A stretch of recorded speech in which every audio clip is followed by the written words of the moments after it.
இன்று நடைபெறவுள்ள கிராம சபை கூட்டப்பொருள் கூட்ட பழுதுநீக்க பணிகள் 1,79,705, வடிகால் பராமரிப்பு பணிகள் 1,63,862, புதிய தளவாடம் மற்றும் பராமரிப்பு பணிகள் 26,980 இருக்கு அப்படிங்கிறதையும் நம்ம தெரிவிச்சுக்கிறோம்.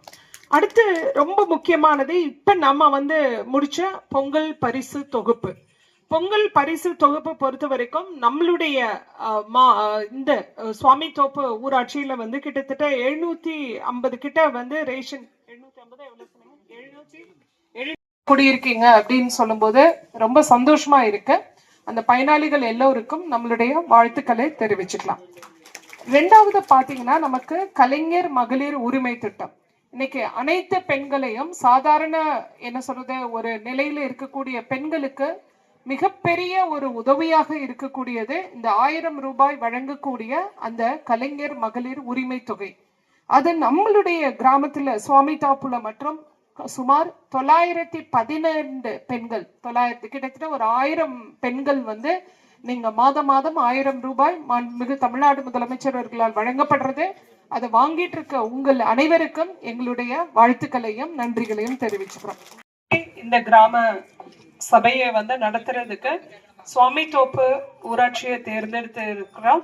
அது எனக்கு தனிப்பட்ட முறையில ரொம்ப சந்தோஷம். ஏன் அப்படின்னு சொன்னாக்க, சுவாமி தோப்புன்றது ஒரு ரொம்ப அழகான கிராமம், எல்லாருக்கும் தெரிஞ்ச ஒரு கிராமம். அண்ட் உங்களுக்கு எல்லாரும் இங்க ஒரு சுவாமி ஐயாவழி சுவாமி அவங்களுடைய கோவில் இருக்கக்கூடிய ஒரு முக்கியமான கிராமம். ஸோ பல்வேறு மாவட்டங்கள்ல இருந்தும் எங்கெங்கயோ இருக்கக்கூடிய அவங்களை வழிபடக்கூடிய மக்கள் தினந்தோறும் முக்கியமா வந்துட்டு போகக்கூடிய ஒரு ரொம்ப ஃபேமஸான கிராமம். ஸோ இந்த ஊருக்கு ஒரு தனிப்பட்ட முறையில இந்த நிகழ்வை நடத்துறதை நான் ரொம்ப பெருமையாகவும் ரொம்ப ரொம்ப பிளஸிங்ஸா நான் நினைக்கிறேன். ஓகே, சோ அந்த சுவாமிக்கு ஃபர்ஸ்ட் நம்மளுடைய அளவுக்கு நம்மளுக்கு இயற்கை தனியா அப்படித்தான் நான் நினைப்பேன். இதுல பாத்தீங்கன்னா பல மற்ற மாவட்டங்கள்ல இருக்கக்கூடிய விவசாயங்கள் எல்லாம் பாத்தீங்கன்னா ஒவ்வொரு கிராம ஊராட்சி வளர்ச்சி திட்டங்களை வலுப்படுத்தும் வகையில் பொதுமக்களின் பங்களிப்புடன் மக்கள் இயக்கமாக மாற்றிட உத்தேசித்து மத்திய மாநில அரசுகள் பொதுமக்களுக்கு திட்டமிடல் இயக்கத்தினை அறிவித்துள்ளது. 2026-27 ஆண்டுக்கான கிராம ஊராட்சி வளர்ச்சி திட்டத்தை பின்வரும் திட்டங்களை ஒருங்கிணைத்து முழுமையாக செயல்பட்டு திட்டமாக தயாரிக்கப்பட்டு வருகிறது.